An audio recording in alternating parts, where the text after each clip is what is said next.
안녕하세요. 요양맨의 미국 주식 브리핑입니다. 4월 15일 전반적인 시장의 분위기는 약보합으로 마감하였습니다. 표에서 보시듯 주요 지수는 러셀을 제외한 모든 지수가 빨간색으로 마무리되었죠. 그나마 다행스러운 것은 빅스 지수, 변동성 지수가 하락하여 30 수준을 유지하였고요. 10년물 금리도 4.32로 약 1% 정도 하락하여 국채 폭락의 공포가 어느 정도 멈춘 것으로 보여집니다. 추가 관세 관련 트럼프의 폭탄 발언은 새롭게 나오지 않은 하루였습니다. 관세 유예, 면제 혹은 새로운 관세 조사 시작 등으로 아직은 어수선한 분위기죠. 관세에 대한 불확실성이 여전히 시장에 남아 있어서 시장은 꾸준하게 우하향하였습니다. 특히 중국이 보잉의 인도를 거부한다는 소식이 나왔죠. 단순한 보잉 이슈를 넘어서 중국의 관세 보복이 미 정부가 아닌 기업 쪽으로 향하는 것이 아닌가 하는 불안감 때문에 장 하락이 멈추지를 못한 듯합니다. 다만 실적 시즌에 스타트를 끄는 일부 금융주들, 뱅크 오브 아메리카나 시티 같은 금융주들의 상승이 전체적인 지수의 추가 하락을 방어해준 하루였습니다. 오늘은 오클러, 뉴스케일 파워, 템퍼스 세 종목에 대한 종목 분석의 시간을 가져보겠습니다. 먼저 오클러 살펴볼 텐데요. 우선 데이터 점검해 보겠습니다. 종가는 23불, 약 2% 상승하였고요. MDD 값은 마이너스 61.11%입니다. 전고점까지는 157%를 상승해야 합니다. 기간별 퍼포먼스 보겠습니다. 지난 일주일 동안은 마이너스 3.69% 하락하였고요. 한 달 동안은 마이너스 8% 하락, 연초부터 지금까지는 8.34% 상승한 성적입니다. 지난 5일 동안의 주가 흐름은 이 부분 트럼프 관세 유예가 있었던 이 시점에서 급하게 올랐습니다. 그 이후 22불 채널에서 횡보장을 유지를 하고 있는데요. 뒤에서 차트는 자세히 다시 살펴보겠습니다. 시즌별 경향을 보면 오클로는 재작년은 없었죠. 작년 흐름과 비교를 해보면 작년의 경우 주가의 흐름이 하반기까지 좋지 않았습니다. 트럼프 당선 이후에 트럼프 관련주에 묶였죠. 그래서 큰 폭의 상승을 보였었으나 현재는 그 상승분을 모두 반납한 상태이고요. 시즌별 움직임에 대한 주가의 흐름은 아직 데이터가 부족해서 파악하기 힘든 모습입니다. 비교적 신규주라서 그렇습니다. 차트 자세히 보겠습니다. 먼저 주봉 차트인데요. 올해 2월 이후 이 노란색의 하강적인 채널에서 벗어나지 못하는 모습입니다. 지난주 오랜만에 반등을 한 주였는데요. 이번 주는 아직 음봉에 갇혀 있는 모습입니다. 현재로서 가장 좋은 시나리오는 이 파란색의 횡보 채널을 새롭게 형성해 나가는 것입니다. 먼저 횡보장으로 어느 정도 시간 조정 기간이 있어야 그 이후에 재상승을 기대해 볼 수 있을 듯 하고요. 현재 차트로 보아선 약 17불 정도가 지지선 역할을 할 것으로 생각이 됩니다. 일봉으로 다시 한번 보겠습니다. 파란 채널의 중앙선에 일봉이 접근하는 모습을 보이고 있죠. 우선 해야 할 일은 이 중앙선을 뚫고 이 하단부에서 이 상단부로 자리를 옮겨가야 하는데요. 그 이후에 파란 채널 안에서 어느 정도 시간을 보낸 후 다시 말씀드리면 관세 이슈가 좀 개선이 되고 오클로의 신규 프로젝트 등 어떤 호재가 기업에서 나오면 충분히 재상승을 할 수 있는 자리로 보여집니다. 오클로는 AI의 큰 흐름을 타고 있는 종목이므로 AI 흐름이 죽지 않는 이상 주가 상승의 가능성은 충분히 있다라고 생각을 합니다. 포캐스트 데이터 한번 보겠습니다. 7명의 전문가들이 레이팅한 평균값은 현재 바이 등급입니다. 셀이나 스트롱 셀은 1명도 주지 않고 있고요. 홀드 2명, 바이와 스트롱 바이는 5명 주고 있습니다. 분석가들의 목표 주가 데이터를 볼 텐데요. 가장 적게 주는 곳이 30불입니다. 현재 주가가 23불 정도 되니까 이거보다 높은 것이 가장 낮은 수치네요. 다시 말씀드리면 현재 주가는 과매도권에 있다라고 판단을 들고요. 가장 많이 주는 곳은 58불 주고 있습니다. 그래서 평균 값은 45.46 여기 있습니다. 45.46 정도를 목표 주가로 제시를 하고 있습니다. 3월 25일 웨드부시에서 45불 등급을 그대로 유지를 했고요. 바이 나우 등급 주고 있습니다. 시티그룹에서는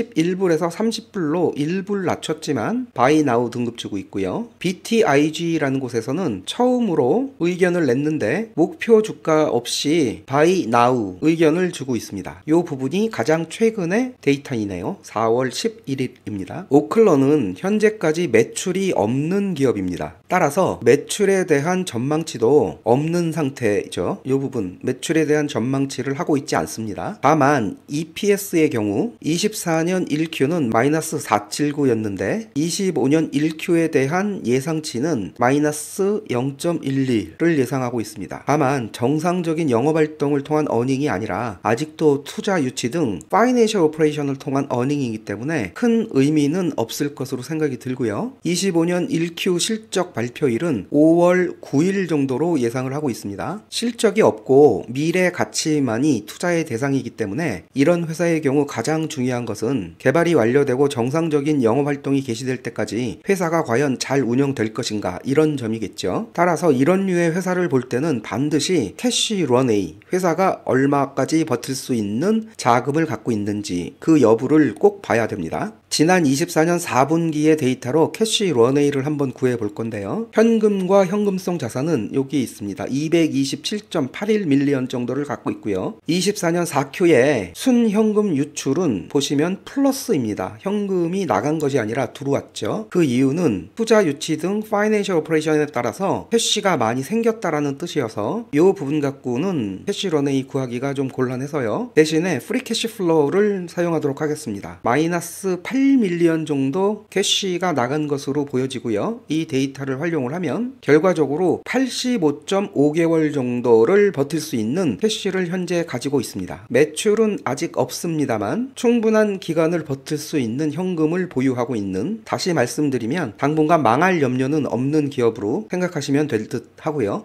다음은 오클로의 경쟁자죠. 뉴스케일 파워 살펴보도록 하겠습니다. 전일 종가는 15.38로 마감을 했고요. 0.85% 상승을 했습니다. MDD 값은 마이너스 52.38%, 전고점까지는 110% 상승을 하여야 하고요. 이 데이터는 오클로나 뉴스케일 파워나 비슷한 수준으로 보여집니다. 기간별 퍼포먼스를 보면요. 지난 한 주 동안 0.52% 상승을 했습니다. 한 달 동안은 마이너스 3% 하락을 했고요. 올 초부터 지금까지는 마이너스 17% 하락한 상태입니다. 트럼프 관세 유예 소식이 있던 날 역시 큰 폭의 상승이 있었고요. 이 부분입니다. 그 이후 상승폭을 어느 정도 반납한 후 현재까지 횡보장에 있는데요. 회사 자체의 모멘텀이 크게 보이지 않은 것이 문제입니다. 시장의 상황에 따라 주가가 연동되는 모습에 있고요. 주가가 다시 모멘텀을 찾기 위해서는 시장뿐만 아니라 회사 자체의 모멘텀이 절실한 상황으로 보여집니다. 시즌별로 보면 작년 AI 모멘텀과 트럼프 기대에 의한 큰 폭의 상승이 있었습니다. 하지만 이 상승도 회사 자체의 모멘텀이라기보다는 시장의 큰 흐름에 따른 상승이어서 회사나 동종 업계에 따른 시즌별 움직임이라고 보기는 힘들겠습니다. 올해의 움직임은 현재까지는 작년보다는 재작년의 횡보 장세와 비슷한 흐름을 보이고 있죠. 차트 분석해 보겠습니다. 먼저 주봉 차트 볼 텐데요. 역시나 파란 채널의 하강 채널이죠. 이 채널에 갇혀서 벗어나지 못하는 모습을 보이고 있습니다. 이 지점 17.5 이 선이 지지선이었는데 깨고 내려갔고요. 그 다음 지지선인 13불도 깼다가 그나마 다시 회복한 모습을 보이고 있습니다. 말씀드렸듯이 회사의 뚜렷한 모멘텀이 없는 상태이기 때문에 시장 상황에 그대로 노출돼서 휘둘리는 모습인데요. 당분간 지수의 움직임에 동조될 가능성이 크다라고 보겠습니다. 일봉 차트인데요. 일봉 차트를 보면 역시나 이 파란색의 하강 채널 속의 움직임이 진폭을 점점 줄어드는 모습을 보이고 있습니다. 결국은 한 점의 수렴 포인트로 모이는 모양새인데요. 이 그림을 보면 좀 더 확실히 보일 수 있죠. 채널에 갇혀 있지만 진폭을 줄이면서 이런 식으로 수렴이 되고 있습니다. 결국 수렴점에 도달하면 윗방향이든 아랫방향이든 움직임이 정해질 텐데요. 지금으로서는 시간을 갖고 긴 호흡으로 바라봐야 할 종목으로 생각됩니다. 하지만 이 종목 역시 AI와 전기에 관련된 종목이죠. AI가 죽지 않은 한 모멘텀은 살아있다라고 봐야 할 텐데요. 다만 그 가능성은 있지만 현재로서는 시간이 더 필요해 보입니다. 뉴스케일 파워 포캐스트 보겠습니다. 현재 10명의 전문가들이 예상하는 등급은요. 스트롱 셀이 1명이 있네요. 2명이 홀드, 바이와 스트롱 바이가 7명 있습니다. 전문가들의 목표 주가를 볼 텐데요. 가장 적게 주는 곳이 4.5불, 다소 황당한 수치를 주고 있습니다. 가장 많이 주는 것은 28불 주고 있고요. 평균적으로는 20.91 주고 있습니다. 적정 주가를 구하기 어려울 경우에 이 기관들 목표 주가의 평균치를 기준으로 삼는 경우도 있는데요. 약 20불 정도가 적정 주가라면 현재 15불 수준은 과매도되었다라고 생각해 볼 수 있겠습니다. 3월 7일 UBS는 25불에서 17불로 목표 주가를 하향 조정을 했고요. 하지만 Buy Now 등급 주고 있습니다. 가장 최근은 4월 11일 역시나 BTIG에서 첫 번째 의견을 냈는데요. 20불을 제시했고요. Buy Now 등급 주고 있습니다. 뉴스케일 파워의 24년도 4Q 실적을 보면 이 부분 매출이 있긴 하지만 EPS를 깎아먹었던 정상적인 매출은 아니었습니다. 25년 1Q 실적 발표를 5월 12일 할 것으로 예상하고 있는데요. 이번 분기 역시 의미 있는 매출과 어닝은 기대하기는 힘들 것으로 예상합니다. 따라서 정상적인 영업활동을 통한 회사의 운영보다는 역시나 파이낸셜 오퍼레이션을 통해서 회사가 얼마만큼 투자 유치를 해서 버틸 수 있는 캐시를 쌓아 넣는지 이 부분을 관찰하는 것이 훨씬 더 중요할 것으로 생각을 하고요. 캐시가 충분한지 체크해 보도록 하겠습니다. 24년도 4Q 밸런스 시트와 캐시플로우 자료인데요. 현금과 현금성 자산은 약 441.56 밀리언 US 달러 갖고 있고요. 지난 분기에 넷 체인지 인 캐시, 그러니까 순현금 유출은 오히려 플러스입니다. 4분기에 캐시가 많이 들어온 모습이 여기 보이죠. 따라서 이 데이터로 캐시 런웨이 구할 수는 없고요. 두 번째가 프리 캐시 플로우를 봐야 되는데 이 부분 역시 플러스입니다. 역시 계산 불가고요. 억지로 계산을 하자면 운영 경비에서 캐시가 얼만큼 나왔는지 데이터로 계산을 해 볼 수 있겠는데요. 캐시 프롬 오퍼레이션 데이터로 계산을 해 보도록 하겠습니다. 정확하지는 않지만 그래도 대충의 감을 잡을 수 있는 숫자를 보기 위해서 이 부분으로 계산을 해 보면요. 현금성이 442, 그 다음에 오퍼레이션 경비가 26, 3달치니까 나누기 3 해서 계산을 하면 약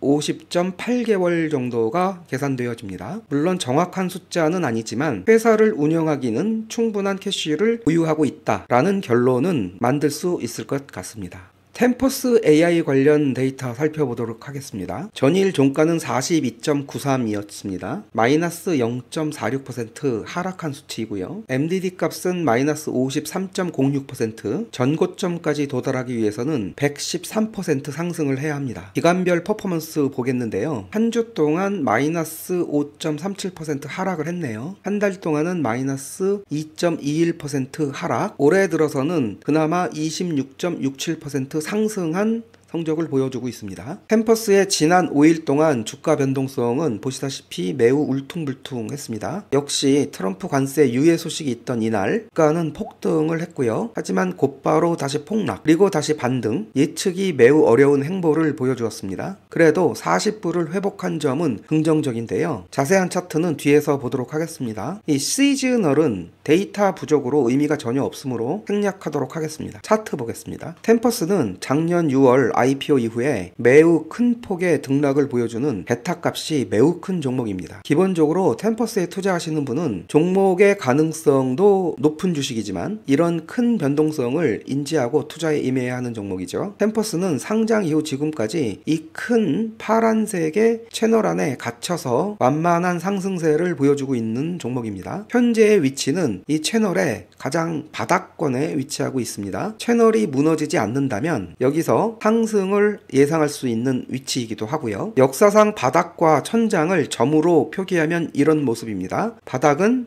여기 저점을 계속 높여오고 있고요. 천장 역시 여기 고점을 계속 높여오고 있습니다. 따라서 이 큰 채널은 완만한 상승 곡선을 보여주고 있는 것이죠. 채널 내의 등락의 폭을 보면 이렇게 변동성이 매우 큽니다. 말씀드렸듯이 현재의 이 지점은 채널의 바닥까지 떨어진 상태입니다. 템퍼스는 24년 4분기에 약간의 미스한 성적을 발표했지만 평균적으로는 좋은 매출과 어닝을 보여주고 있는데요. 있는데요. 올해 말이나 내년 초에 흑자로 전환될 것으로 예측을 하고 있습니다. 따라서 현재의 이 위치는 매수를 고려해 볼 만한 위치라고 생각을 조심스럽게 하고 있고요. 이 채널이 무너지지 않는 가정하에 향후 상방으로 움직임이 있지 않을까 조심스럽게 예상해 봅니다. 템퍼스 AI 포캐스트 보겠습니다. 13명의 전문가가 등급을 매기고 있는데요. 셀과 스트롱셀 의견은 한 명도 없습니다. 홀드는 7명이고요. 바이와 스트롱셀은 6명입니다. 결과적으로 평균은 바이 등급이고요. 기관들의 타겟 프라이스 보겠습니다. 10명의 분석가들은 평균적으로 62.5 US 달러를 목표 주가를 보고 있는데요. 가장 낮게 주는 곳이 48불, 가장 높게 주는 곳이 74불, 평균적으로 62.5불을 주고 있습니다. 현재 주가는 42.93이니 기관들의 목표 주가보다는 희망 주가죠. 낮은 상태이고요. 3월 3일 BOA 시큐리티에서는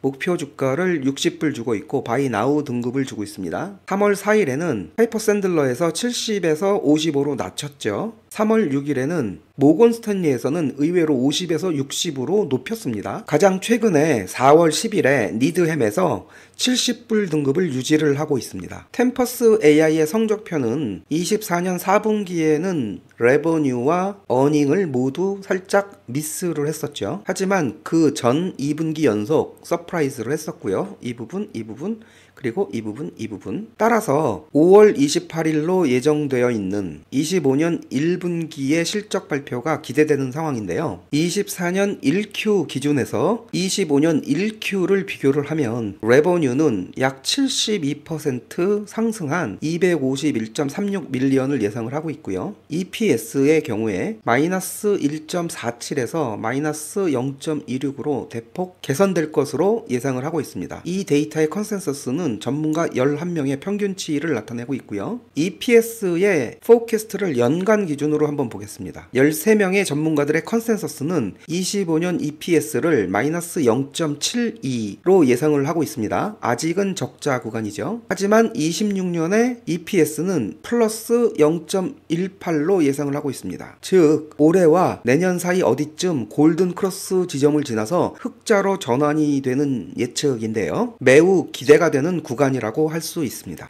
오늘의 요약은 여기까지 하겠습니다. 여러 가지 변동성이 심해서 마음고생이 심하시겠지만 다들 화이팅 하셨으면 좋겠습니다. 저는 다시 찾아오겠습니다.